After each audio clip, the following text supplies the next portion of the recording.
வாரணாசியில் சமய திருக்கூடத்தில் ஏற்பட்ட நெரிசலில் சிக்கி உயிரிழந்தோர் எண்ணிக்கை 24ஆக அதிகரித்துள்ளது.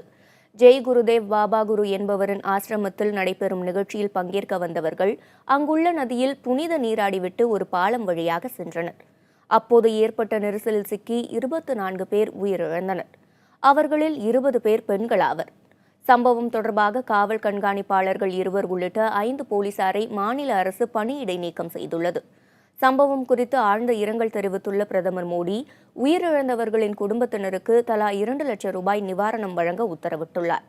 நெரிசல் தொடர்பாக நீதி விசாரணை நடத்த உத்தரவிட்டிருக்கும் முதலமைச்சர் அகிலேஷ் யாதவ், உயிரிழந்தவர்களின் குடும்பத்தாருக்கு தலா 5 லட்சம் ரூபாய் நிவாரணம் வழங்கப்படும் என அறிவித்திருக்கிறார்.